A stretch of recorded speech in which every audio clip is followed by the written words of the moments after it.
Welcome everybody to the next session, which one is the advanced session for class 11th subject physics. The topic is 2.6, which is introduction to calculus. Now look, what is calculus and its use? Basically, if you are going to study mathematics, then you will have certain chapters like limit, continuity, derivative, integration, और ये जो collective पूरा होगा part, इसे ही हम लोग कहते हैं कैलकुलस। अब देखिए, अगर पोजीशन ए से एक बंदा गाड़ी लेके पोजीशन बी तक के पहुंचा और इसका डिस्टेंस से 200 किलोमीटर से यहाँ से यहाँ तक के पहुंचने के लिए the time which he took is रफली 5 hours. So we can say that according to formula 200 divided by 5 equal to 40 unit kilometer per hour. Means for every hour he traveled 40 kilometers. Okay, but practical sense में क्या ये बात सही है? क्योंकि जब इसने गाड़ी स्टार्ट की होगी तब इसकी गाड़ी की स्पीड 0 है। अब शुरुआत में जैसे ही ये इसके शहर से बाहर निकल रहा है, so due to traffic speed इतनी ज़्यादा नहीं होगी। जैसे ही हाईवे पे अप्रोच करेगा, उस सर्कमस्टांसेस में इसकी स्पीड बहुत ज़्यादा बढ़ जाएगी due to open road. Okay, so यही बात कैलकुलस के अंदर स्टडी की जाती है। कैलकुलस है क्या? So calculus is a study of continuous and not discrete. Discrete का मतलब होगा in parts. So continuous जो भी changes रहेंगे of the mathematical quantities, उसका study करना। So जब ये गाड़ी चल रही है तो इस गाड़ी की जो velocity है ये continuous change हो रही है। ठीक है, कहीं मोड़ आ गया तो कम हो जाएगी, कहीं स्ट्रेट रोड आ गया तो एकदम से बढ़ जाएगी, और ये कंटिन्यूअस चेंज हो रही है। डिस्क्रीट किसे कहेंगे? जिसकी एक फिक्स्ड वैल्यू आती है और वो वैल्यू चेंज होती है। जैसे अगर आप लोग काउंट करना चाहोगे number of electrons, so electron are discrete in numbers, क्योंकि इलेक्ट्रॉन से छोटा चार्ज एग्जिस्ट ही नहीं करता। तो जो भी चार्ज होगा ये आइदर एक इलेक्ट्रॉन के ऊपर का चार्ज, 2 इलेक्ट्रॉन या 3 इलेक्ट्रॉन और n इलेक्ट्रॉन, क्योंकि आधे इलेक्ट्रॉन के ऊपर का चार्ज अवेलेबल नहीं है। So that's why there will be no that such 3.5 times the charge of electron. तो ये हो गया डिस्क्रीट। बल्कि अब इस हिसाब से देखा जाए तो यहाँ पे जो स्पीड है किसी पोजीशन पे हो सकता है ये 40.9 किलोमीटर पर आवर इस पर्टिकुलर पॉइंट पे हो। तो ये जो हम लोग कैलकुलेट कर रहे हैं ये इन जनरल या फिर जिसे हम एवरेज कहेंगे वो वेलोसिटी है या वो स्पीड है। ओके, अब ये जो कैलकुलस है जिसमें हम लोगों को कंटिन्यूअस जो चेंज होते हैं, और फिजिक्स में जितने भी एक्सपेरिमेंट है maximum of them are of continuous in nature. So जो डिस्टेंस ट्रैवल कर रहे हैं उसकी वजह से वेलोसिटी का चेंज कंटिन्यूअस हुआ, उस पर डिपेंडेंट एक्सेलरेशन भी फिर कंटिन्यूअस के अंदर आएगा। तो मैक्सिमम जो चीज़ें हैं ये कंटिन्यूअस है और उसके हिसाब से ये ब्रांच डेवलप की गई। ये जो ब्रांच है कैलकुलस, इसका बेस रखा गया by G.W. Leibniz and sir Isaac Newton in 17th century. तो 17वीं शताब्दी में इसका जो बेस है वो बेस रखा गया। अब यहाँ कुछ चीजें आपको बहुत जरूरी है ध्यान देना। सबसे पहले मैं इन टॉपिक्स के बारे में डिस्कस करूंगा कि जो भी इवेंट होता है मैथमेटिक्स में, ये हम मैथमेटिकल फॉर्मेट में किसी फंक्शन के स्वरूप में लिख सकते हैं। सो फंक्शन मतलब क्या? तो फंक्शन इज कि इनपुट और आउटपुट की जो क्वांटिटीज है, इनके बीच का ग्राफ जिस इक्वेशन से ड्रॉ किया जा सकता है उसे हम लोग फंक्शन कहेंगे। फॉर एग्जाम्पल, ये अलग अलग तरीके के होते हैं। लॉगरिथम, अगर लॉग आ गया तो लॉगरिथमिक फंक्शन। अगर इनवर्स में लिखा हुआ है 1 divided by a to the power, और किसी नंबर के किसी पावर में अगर आ गया तो inverse. Algebra x square plus 2 या एक्स क्यूब प्लस 2 इस फॉर्मेट के अंदर अगर रहेगा तो। ट्रिग्नोमेट्रिक, साइन कॉस टैन से जुड़ी हुई जो चीजें आई वो ट्रिग्नोमेट्रिक। और अगर e टू द पावर रहा तो एक्सपोनेंशियल। तो ये 5 अलग अलग प्रकार के फंक्शंस हैं। सो लेट्स टेक कि ये एक्स स्क्वायर आपका एक फंक्शन है। इस केस में हम इसे फंक्शन ऑफ एक्स से बताते हैं, that f of x equal to x square, ऐसा हमने बताया। अब इनपुट की ये जो वैल्यू है, यहाँ पे आप अपने मन पसंदीदा वैल्यू रखिए। तो x की वैल्यू जब इनपुट में आपने 0 दी तो आउटपुट भी 0 आया। x की वैल्यू जब 1 रखी तो आउटपुट भी 1 आया। अब x की वैल्यू जब 2 रखेंगे, x की वैल्यू जब आपने 2 पुट की तब ये 1 2 3 4 ये आया है आउटपुट। जब आपने x की वैल्यू 3 रखी है तो ये 3 का स्क्वायर 9 ये आउटपुट आया। अक्सर इस एफ ऑफ एक्स को कुछ लोग y भी बताते हैं, मतलब y एक्सिस की जो वैल्यूज है वो। अब अगर इस हिसाब से हम लोग जाए तो ये जो ग्राफ है, ये ग्राफ ये इस प्रकार से बनता है। ओके, तो ग्राफ की मदद से आप इक्वेशन, और इक्वेशन की मदद से इनपुट के मदद से जो आउटपुट का चेंजेस आते हैं इसका स्टडी कर सकते हो। अंडरस्टैंडिंग? ये होता है फंक्शन। किसी पर्टिकुलर वैल्यू पे, अब जैसे हमारी हर किसी की अपनी एक लिमिट है, किसी की पढ़ाई करने के घंटों की लिमिट हो सकती है, किसी की कुछ खाने की लिमिट हो सकती है। उसी प्रकार से फंक्शन लिमिट, मतलब उसके बाद में हम वो वर्क नहीं कर सकते। तो इस केस में अगर हम इनपुट दे तो हम डिजायर करते हैं कि कुछ तो आउटपुट आना चाहिए। अगर किसी पर्टिकुलर वैल्यू ऑफ इनपुट पे आउटपुट बिल्कुल ना आए, लाइक 0/0 फॉर्मेट, हमें पता ही नहीं है होता क्या, तो ऐसे केस में हम कहेंगे कि जो लिमिट है वो पहुंच गया। ठीक है, मतलब अभी इस पॉइंट के ऊपर हमें वैल्यू नहीं मिलती है। फिर लिमिट को रिजॉल्व कैसे करते हैं वो पढ़ते हैं मैथमेटिक्स में। उसे कंटिन्यूटी देने का काम करते हैं, मतलब फिर अगर ये यहाँ पे आउटपुट नहीं दे रहा है और अगर इधर है तो हम सोचते हैं कि चलो ठीक है भाई, यहाँ तक के पहुंचा, मतलब यही रास्ता होगा। डेरिवेटिव और इंटीग्रेशन के बहुत ही इंटरेस्टिंग थिंग्स है जो फिजिक्स के अंदर बहुत ज्यादा यूज होगी, खास करके क्लासिकल फिजिक्स में। क्लासिकल फिजिक्स मतलब न्यूटन रिलेटेड, जहां पे मोशन आएगा। क्योंकि आइजैक न्यूटन ने जो ग्रेविटी से रिलेटेड जितना भी काम किया है उसमें कैलकुलस का बहुत बड़ा रोल है, and that's why you must understand calculus very well. Okay,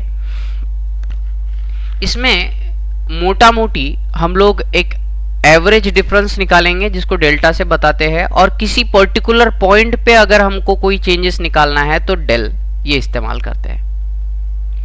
अब यहाँ पे जैसे ये y है, ये आउटपुट, ये क्यों चेंज हो रहा? x की वैल्यू से।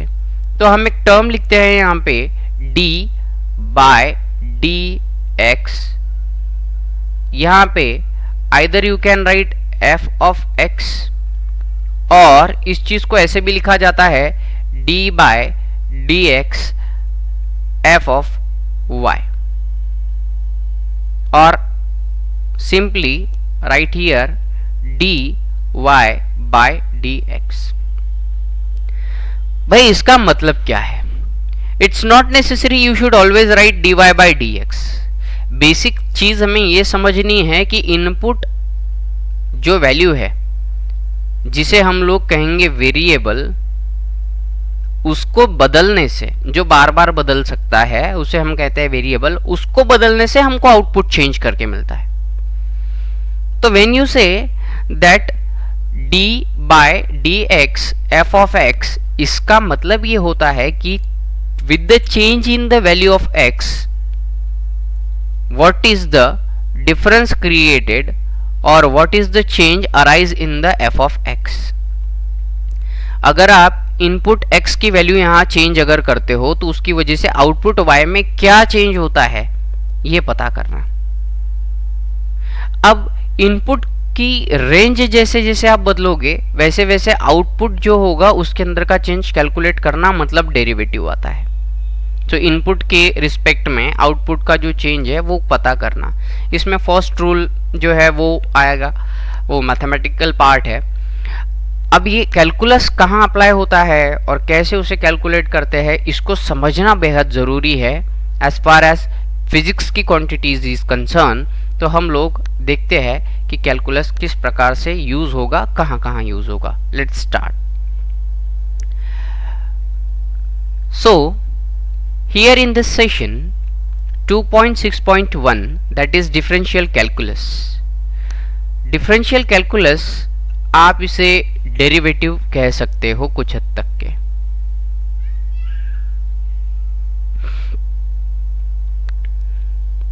जैसा कि मैंने कहा कि ये एक एक्स एक्सिस है और ये वाई एक्सिस है।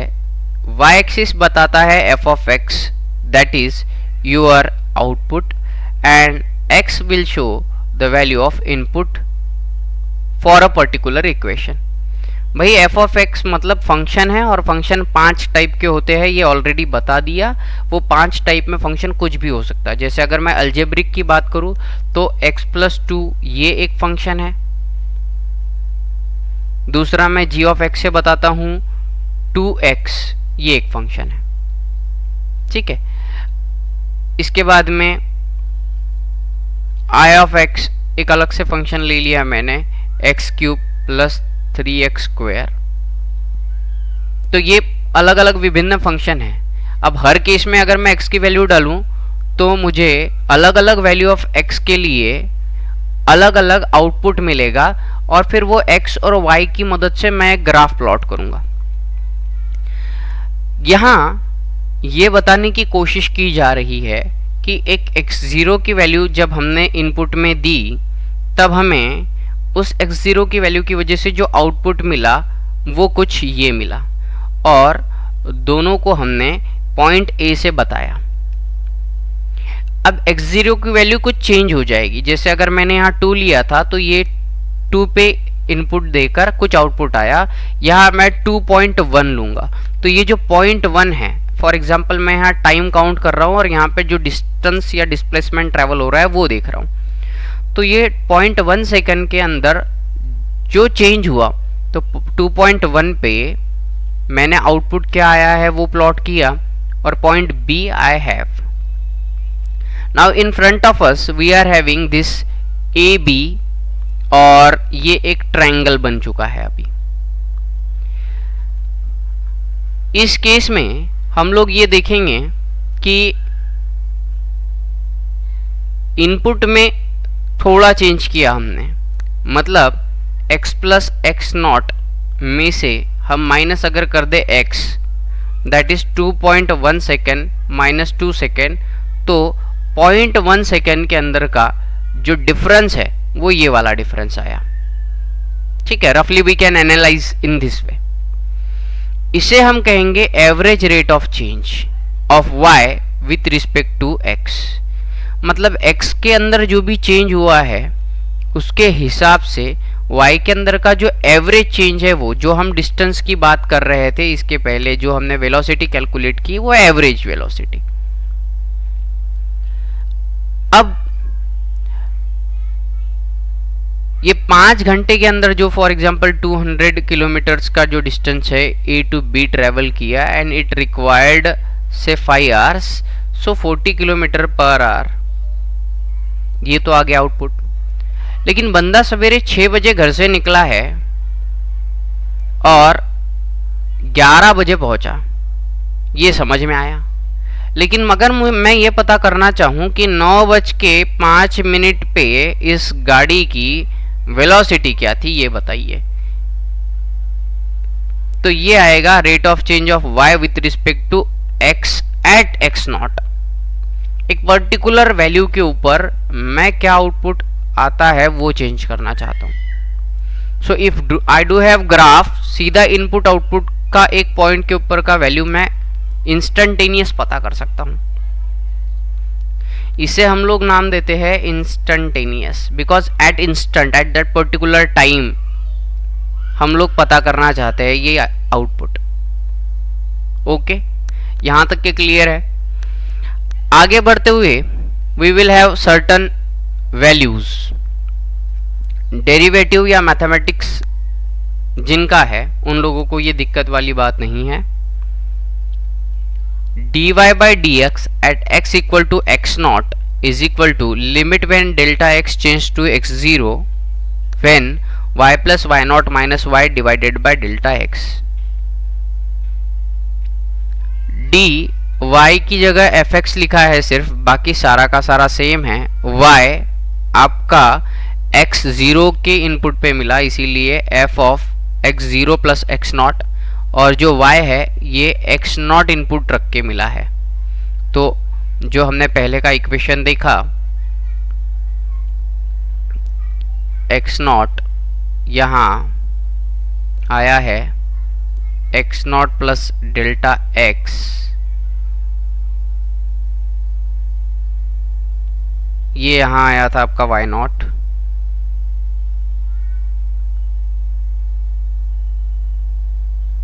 और यहाँ पे आया था y plus delta y।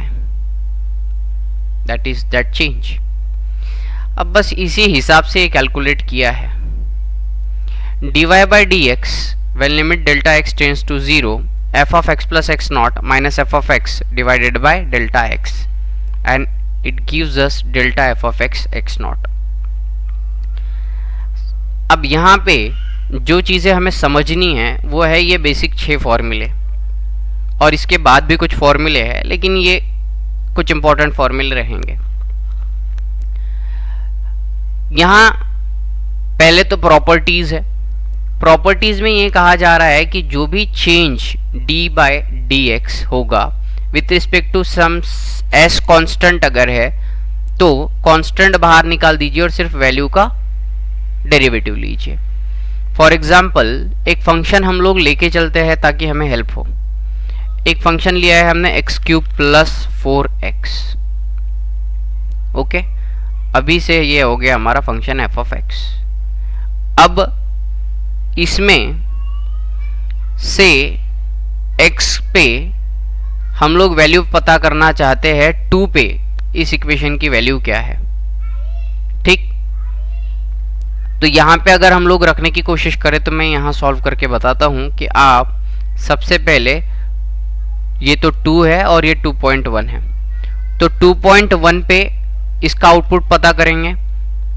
So function of 2.1 पे क्या वैल्यू देता है, माइनस फंक्शन 2 पे क्या वैल्यू देता है, और ये जो चेंज अराइज हुआ है ये कितने ड्यूरेशन के अंदर हुआ, 0.1 सेकेंड में, तो डिवाइड बाय 0.1 सेकेंड कर दीजिए और ये रहा आपका आउटपुट। ठीक है, जो आंसर आता है उसे लिमिट अप्लाई करनी होती है टू चेक कि वहां पे आउटपुट आता है क्या। अंडरस्टैंडिंग? तो अब ये 2.1 पे सर कैसे चेक करेंगे, तो देखिए f of 2.1 equal to x पे ये रखना है, तो 2.1 का क्यूब प्लस 4 इंटू 2.1, जो भी आंसर आएगा वो यहाँ आएगा। फिर माइनस f of 2 बोला तो कैसा करेंगे सर, तो ये 2 का क्यूब प्लस 4 टाइम्स 2, बिकॉज अब यहाँ पे x की वैल्यू आप 2 ले रहे हो। अंडरस्टैंडिंग?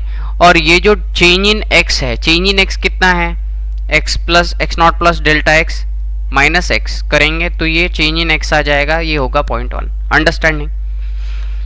अब यहाँ पे इनका कहना है कि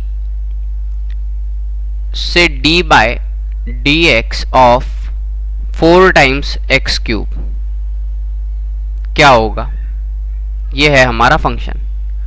तो भाई ये 4 जो है इसमें तो आप इनपुट की कितनी भी वैल्यू बदलोगे तो कोई फर्क नहीं पड़ेगा क्योंकि ये कांस्टेंट है, इसीलिए इसको बाहर लिया। चेंज तो इनपुट की x की वैल्यू जो चेंज करोगे आप उसकी वजह से x क्यूब के अंदर चेंज आएगा, तो इसीलिए आप जो कांस्टेंट है इसे बाहर कर सकते हो। ये है आपका फर्स्ट इक्वेशन।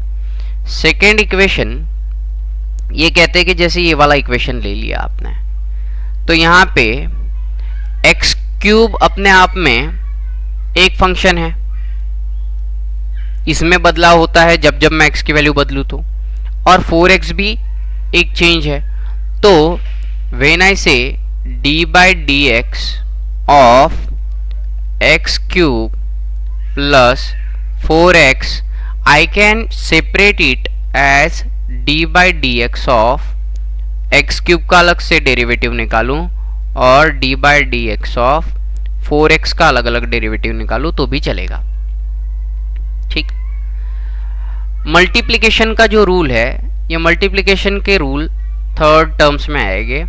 जब दो फंक्शन आपको दिए हैं, let's f dash of x मैं u से बताता हूं और f2 ऑफ x जो है, जो दूसरा फंक्शन है, ये v से बताता हूं, तो d by d x of u into v जब करने के लिए कहे, मतलब अगर दो फंक्शन है दोनों अगर मल्टीप्लिकेशन में रहेंगे तो क्या करेंगे, तो उस केस में दो है तो दो बार लिखिए इसको सीधा, पहले इसमें पहले का डेरिवेटिव और दूसरे इसमें दूसरे का डेरिवेटिव लीजिए, आपका आंसर आ गया।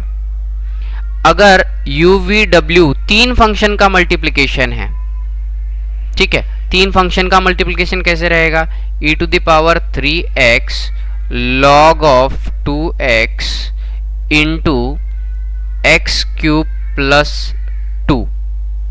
तो देखो ये तीन अलग अलग फंक्शन है, इन तीनों का मल्टीप्लिकेशन है और इसका डेरिवेटिव निकालने के लिए कहा, तो वहां पे ये तीन है इसीलिए u v w plus u v w plus u v w तीन बार लिखिए। पहले इक्वेशन में पहले का डेरिवेटिव लेके छोड़िए, दूसरे इक्वेशन में दूसरे का, तीसरे में तीसरे का, you will have your answer.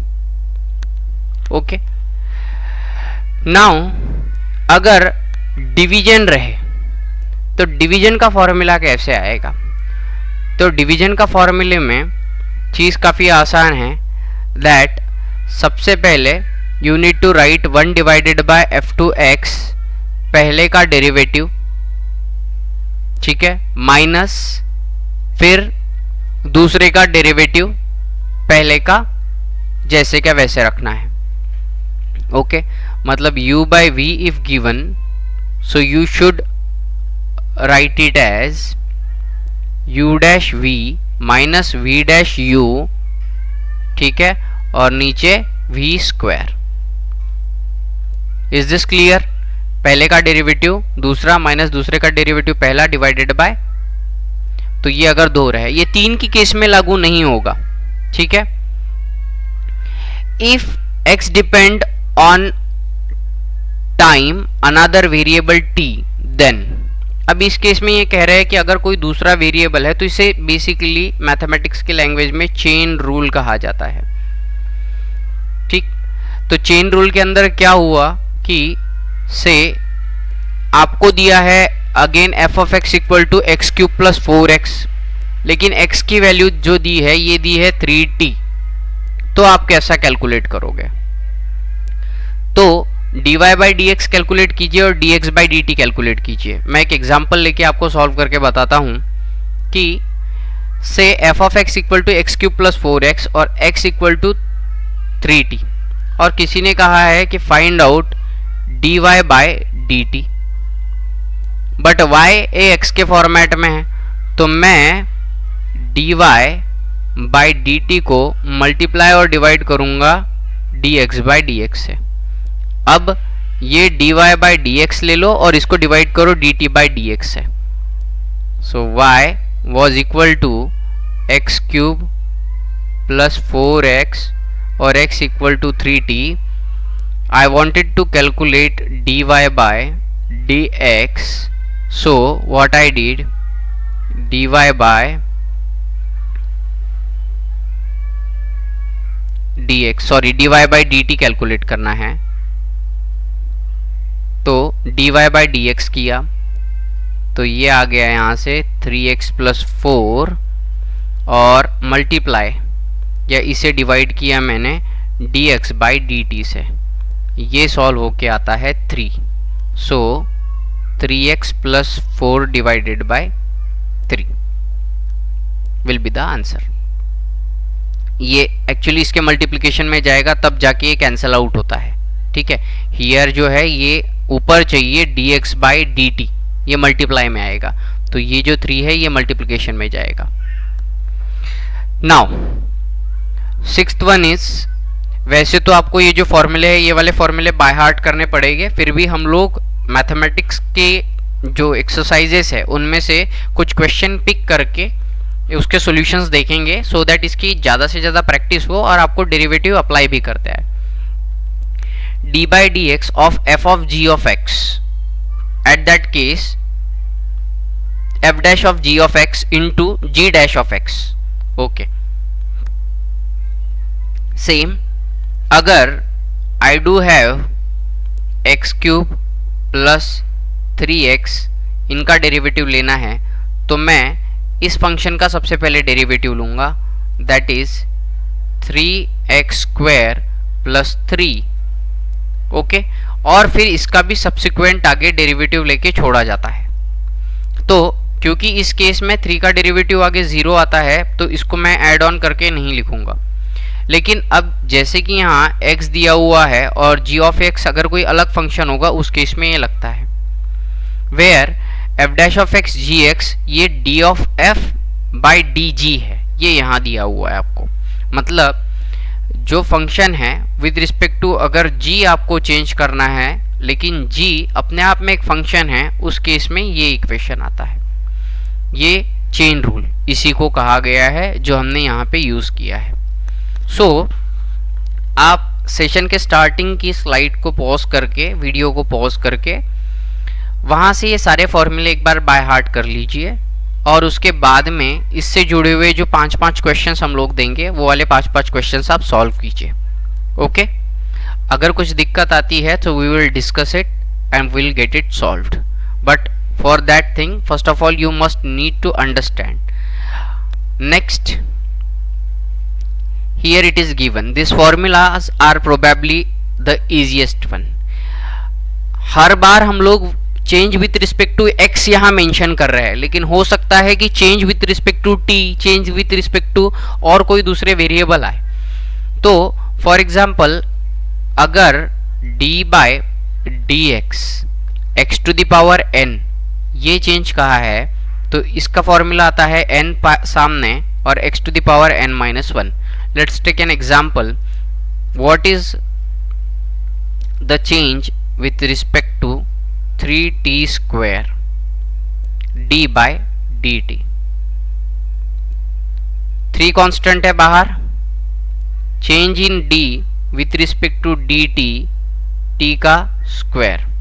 इससे कंपेयर करो x का पावर n, नीचे भी x तो n सामने x का पावर n माइनस 1, तो यहाँ पे भी t के अंदर क्या change with respect to t, तो 2 बाहर t to the power 2 minus 1, so that is 2t।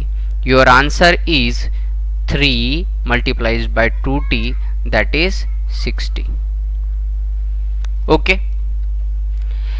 If change in x with respect to ex will be ex only, और अगर change in e to the power ax d by dx ऐसा रहा तो क्या करोगे, सबसे पहले ये जो है इसे जैसे का वैसा e to the power ax और इसका डेरिवेटिव a बाहर dx by dx 1, सो इसीलिए आंसर आया a into e to the power ax।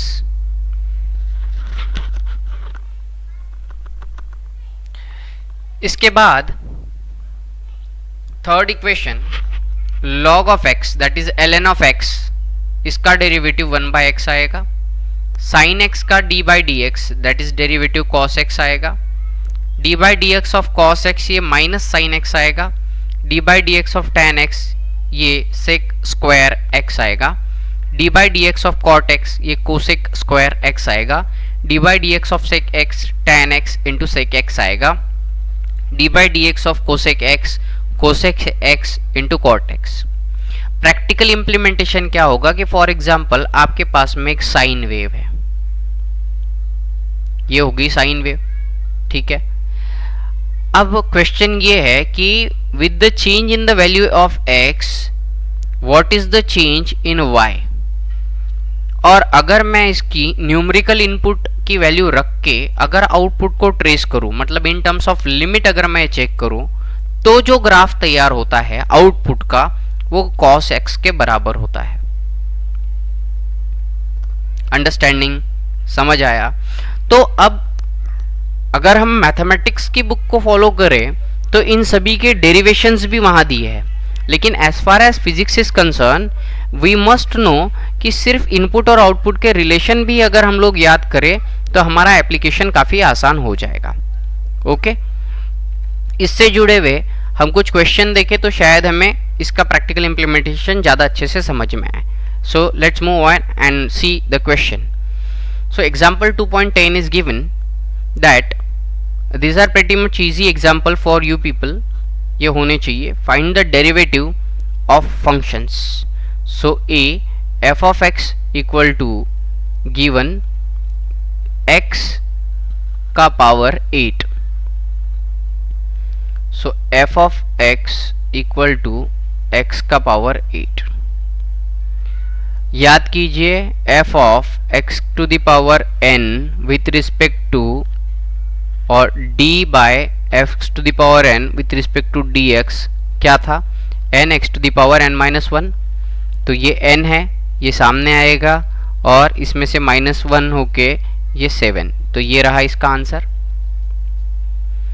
Second जो है f of x, ये है यहाँ पर x cube plus sign x, दो फंक्शन का एडिशन, अगेन प्रॉपर्टी, तो इसको सॉल्व करना है तो हम लोग सेपरेट कर सकते हैं, that is this f of x का डेरिवेटिव लेना है तो you can take separate derivative of x cube plus d by d x of sine x, ये सॉल्व होके 3 सामने आएगा, ये होगा एक्स स्क्वायर और यहाँ पर साइन x का होगा cos x। We are having answer. Third one multiplication, ठीक है। मल्टीप्लिकेशन किसका है, फंक्शन क्या दिया है हमें, x क्यूब साइन x, तो ये एक फंक्शन, ये एक फंक्शन हुआ।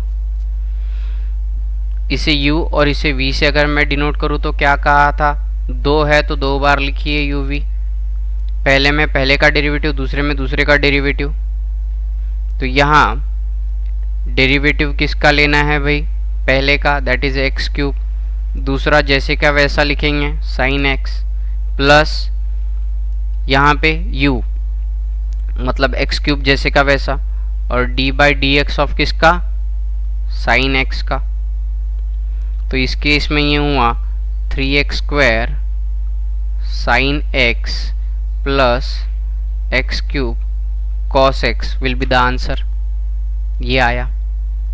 ओके, सो बहुत सिंपल इसका एप्लीकेशन है। The only thing is as it is the mathematical part और ये नया है तो इसीलिए हमें इसके फॉर्मूले याद रखने में थोड़ी सी दिक्कत होगी। एक बार फॉर्मूले अगर याद हो गए और उस फॉर्मूले को देख देख के सॉल्व एग्जांपल्स और कुछ एक्सरसाइज जो हम लोग देंगे उससे ये और ज़्यादा मजबूत होगा। So moving on to the practical application of this derivative.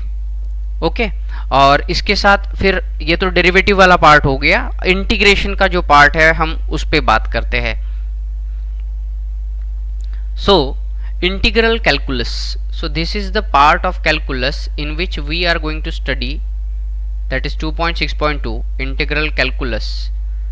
So integration के बारे में इंटीग्रल कैलकुलस क्या है? It is the branch of mathematics dealing with property of integrals and their application. So if we want to draw a physical interpretation of physical function f of x, so we say that integration of f of x with respect to dx is the area under curve f of x versus x. So it is the reverse process of differentiation.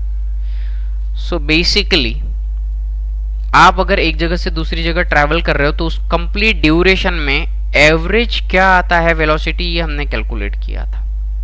लेकिन अगर आपको कुछ पहले वो 200 kilometre था तो पहले 15 kilometre और उसके बीच का जो वेलोसिटी है वो दिया, फिर उसके बाद में आपको आने वाले 20 किलोमीटर और उसके बीच का वेलोसिटी दिया, फिर और उसके आगे आने वाले 30 किलोमीटर और उसके बीच का वेलोसिटी दिया, और ये सारी चीज़ें दी. तो अगर आपको टाइम या वेलोसिटी कैलकुलेट करने के लिए कही है इन एवरेज, तो उस समय हम लोग अप्लाई करते हैं इंटीग्रल कैलकुलस.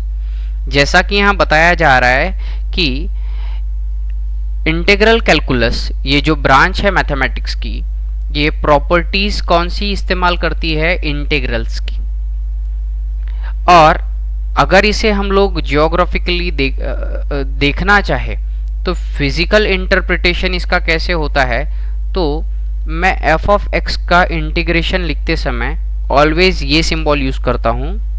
इसके बाद में f ऑफ x मतलब that is change in x with respect to dx, ये हमेशा यहाँ आता है. तो a और बीच के दौरान जो भी ये चेंजेस यहाँ पे आए हैं जो स्लॉट में हमने डिस्कस किए, या तो फिर a और b के बीच का जो भी इनपुट की चेंज की वजह से आउटपुट का चेंज आया है, ये इसकी शैडो की वजह से पता चल रहा है. और इसी को इन्होंने कहा है कि area under curve f of x versus x. मतलब f ऑफ x ये तो आपका हो गया एक कोऑर्डिनेट या एक एरो, और दूसरा हो गया वर्सेस मतलब विथ रिस्पेक्ट टू x. ये जो होगा तो ये एरिया अंडर द कर्व निकालने का काम ऐसे होता है. क्योंकि ये तो स्ट्रेट डायरेक्शन बता रहा है, मतलब इनपुट और आउटपुट का रेशो शायद से फिक्स है, लेकिन हमारी जितनी भी एक्टिविटीज है ये वेरिएबल होने की वजह से अब अगर A से B तक की जर्नी का ये अगर ग्राफ है तो इस ग्राफ को एरिया अंडर द कर्व ये इस तरीके से स्लॉट में डिवाइड करके निकाला जा सकता है. ज़्यादा कंफ्यूजन ना करते हुए एरिया अंडर द कर्व ये बेसिकली क्या है, तो हमने पूरा का पूरा जो एरिया है इसको छोटे छोटे स्लॉट्स में डिवाइड कर दिया, और अगर ये इतना रीजन है तो हर रीजन के जो छोटे छोटे पार्ट रहेंगे उसका कलेक्टिव एरिया जो रहेगा ये कैलकुलेट करके उसका सम कर दीजिए. मतलब पहले इसका एरिया निकालिए, फिर इसका एरिया निकालिए, फिर इसका एरिया निकालिए, ये एक तरीका है. ठीक, अब ये कैसे निकालते हैं? तो एरिया निकालने के लिए आपको क्या चाहिए? It is the multiplication of two side, like a into a square area. अगर मैं रेक्टेंगल लूँ तो लेंथ इंटू ब्रेथ, ये वाला इसका एरिया. तो ये इस केस के अंदर ये x, x1, x2, x3 ये x के ऊपर का हुआ चेंज है. तो x1 माइनस x अगर मैं करूं तो ये मुझे बेस मिल जाएगा, और उस वैल्यू के लिए जो चेंज इन y हुआ है वो f ऑफ x नॉट से पता चल जाएगा. तो इसीलिए x minus x1 into F of x ये कॉमन फॉर्मूला है. ऐसा सभी ये स्ट्रिप्स के लिए करके उनके एरिया को कलेक्टिवली ऐड कर देंगे. सो एफ ऑफ x यहाँ पे जो भी दिया जा रहा है ये डेरिवेटिव है after putting the input value of x, output जो आ रहा है उसका. प्रॉपर्टीज ऑफ इंटीग्रेशन सेम कुछ रहेगी कि जैसे अगर दो आपको अलग अलग फंक्शन दिए हैं और उनका सम है, तो इंटीग्रेशन अगर उनका करना है तो आप इंडिविजुअल फंक्शन के इंटीग्रेशन लेके ऐड ऑन कर सकते हो उनके आंसर. इफ आपके फंक्शन को k किसी कांस्टेंट से मल्टीप्लाई किया है तो वो कांस्टेंट बाहर निकाल के फिर बचे हुए फंक्शन का आप इंटीग्रेशन ले सकते हो। ओके, नेक्स्ट लाइक कुछ फॉर्मूले वहां डायरेक्ट आंसर के रूप में दिए थे, यहाँ पे दिया है जैसे integration of x to the power n with respect to dx is equal to x to the power n plus 1 divided by n plus 1। So integration of x to the power 6 with respect to dx होना जरूरी है, ये आता है x to the power 6 plus 1 7 divided by 7। Integration of 1 by x dx equal to ln x, जैसे कि यहाँ पे और एक टर्म दिया था कि ये डेरिवेटिव के बिल्कुल अगेंस्ट है, मतलब उल्टा है, तो हमारा था derivative of ln of x equal to 1 by x। अब इधर इंटीग्रेशन लो विथ रिस्पेक्ट टू dx और इधर इंटीग्रेशन लो विथ रिस्पेक्ट टू dx, तो आप यहाँ पे ये पाएंगे कि ये इंटीग्रेशन और डेरिवेटिव कैंसल आउट हो जाएंगे क्योंकि एक दूसरे के इनवर्स तरीके से बिहेव करते हैं। तो यहाँ बचेगा ln of x is equal to integration of 1 by x into dx। इसका मतलब ये भी है कि अगर आप डेरिवेटिव के फॉर्मूले याद कर रहे हो तो भी इंटीग्रेशन आपको आसानी से आएगा। डेरिवेटिव ऑफ साइन x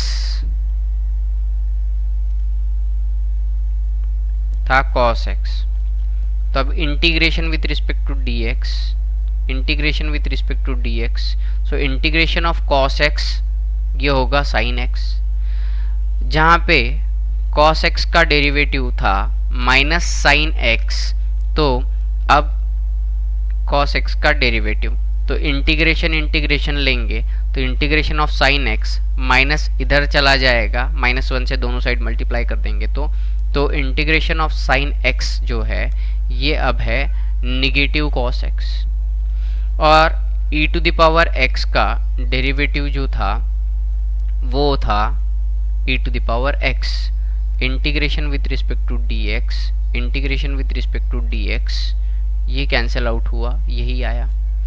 और एक देखिए integration e to the power x, sorry derivative d by D x of e to the power ax जो है ये रहेगा e to the power ax into a, ये देखा था।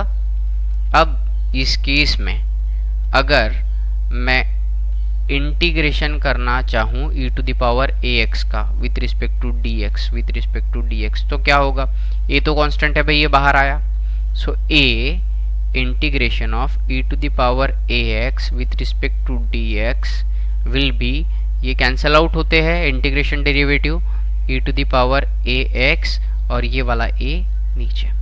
समझ आया? तो ये काफ़ी आसान है, जो आपने डेरिवेटिव में देखा है बस उसका उल्टा है। इसका भी एक प्रॉब्लम देखते हैं ताकि इसे और क्लियरिटी से समझा जा सके।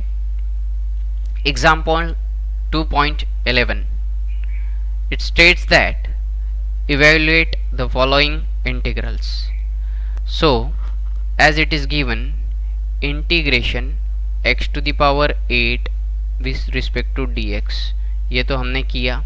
x to the power n का अगर integration with respect to dx लेना है तो फॉर्मूला क्या है, x to the power n plus 1 divided by n plus 1। n की वैल्यू 8 होने की वजह से ये 8 प्लस 1 9 डिवाइडेड बाय 9 इसका आंसर होगा।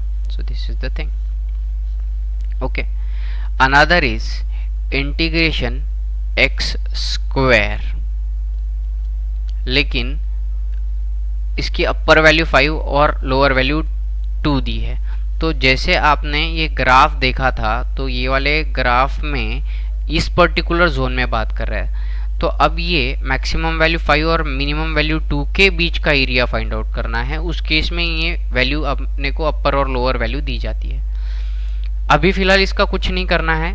सबसे पहले विथ रिस्पेक्ट टू dx इसका डेरिवेटिव आएगा एक्स क्यूब डिवाइडेड बाई 3, ठीक है। अब ये तो हमारा वो फंक्शन है आउटपुट। अब इसमें अपर वैल्यू रखेंगे 5, तो हमें 0 to 5 के बीच का जो एरिया है वो पता चलेगा, that is 125 divided by 3। Okay, मतलब 0 से लेके ये टोटल एरिया, लेकिन हमें इतना ही एरिया पता करना है, तो 2 तक का जो एरिया है ये माइनस करना होगा, इसीलिए माइनस करते हैं इसकी लोअर वैल्यू इनपुट करके, that is x cube by 3 को 2 लोअर वैल्यू इनपुट करेंगे तो ये आएगा 8 divided by 3 and it will give us output 117 divided by 3. Okay, now the third equation which we have is integration of x plus sin x with respect to dx. Simple है, सम of दो function दिए तो integration of x करो और integration of क्या करेंगे यहाँ पे sin x with respect to dx. With respect to dx लिखना नहीं भूलना. ये होता है x स्क्वायर बाई 2 और sin x का क्या होगा cos x.